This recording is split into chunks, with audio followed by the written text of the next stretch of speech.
In the heart of a roaring factory, fire danced and liquid metal flowed like a golden river. It streamed into perfect, round molds, and with a hiss of steam, two new coins clattered onto a cool metal table. One was brilliant, shining like a miniature sun. As his features formed, a proud smile spread across his face. His name was Goldie. Beside him, another coin cooled. She was smaller, a warm copper brown, with gentle, curious eyes. Her name was Penny. They blinked, taking in the vast, noisy world for the first time. Wow, look at me. I shine like the sun. You are beautiful. We are both new.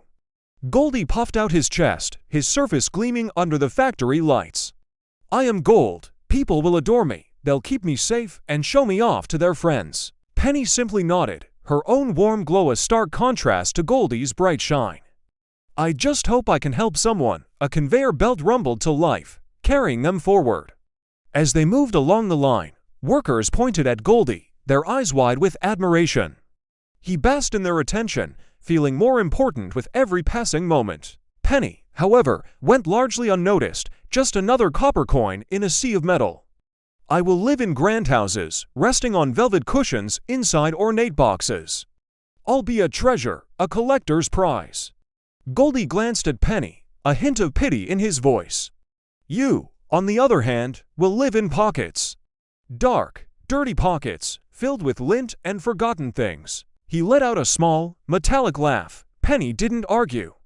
She just looked ahead, a quiet determination in her eyes. Maybe, but pockets go everywhere. They see the world. Goldie just rolled his eyes, convinced of his superior destiny. Their journey together ended abruptly. A man with a finely tailored suit and greedy eyes snatched Goldie from the line. Gold, perfect. He quickly hid Goldie inside a small, dark wooden box. The lid snapped shut, plunging Goldie into absolute darkness. At that same moment, Penny was jostled from the belt and fell to the factory floor with a soft clink. She lay there for a moment, unseen, until a small boy with wide, hopeful eyes spotted her. Mama, look, I found money. His mother, her face etched with worry, broke into a smile of pure relief. The world outside the factory walls had begun for both of them.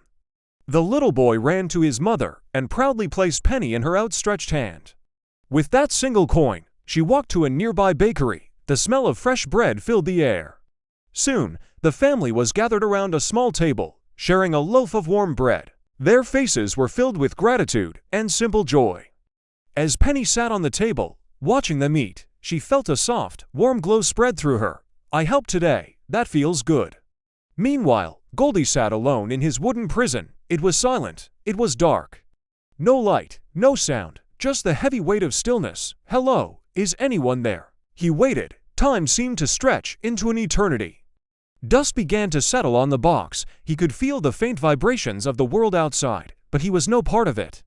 They will come back for me, of course, they will. I'm gold, they must come back, but only silence answered. Penny's journey was just beginning. She was dropped into the worn leather cup of a beggar on a street corner, who whispered a heartfelt thank you as his fingers closed around her.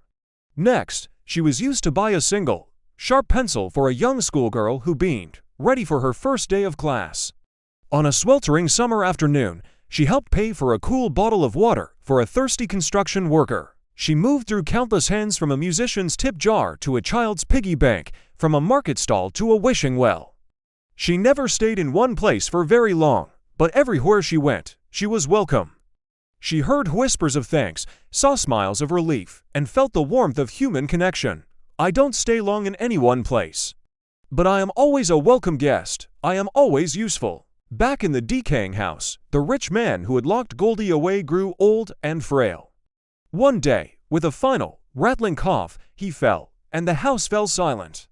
The wooden box remained locked. Years turned into decades. The roof caved in, walls crumbled, and nature began to reclaim the structure. But Goldie remained, trapped in the darkness, his shine slowly dulling under a thick layer of dust and neglect. I am still here. Why am I still here? Why has no one come for me? His voice was a mere whisper, lost in the suffocating emptiness. Penny, now worn smooth from her long travels, found herself in the gentle hands of an old woman. The woman looked at her not as money, but as an old friend.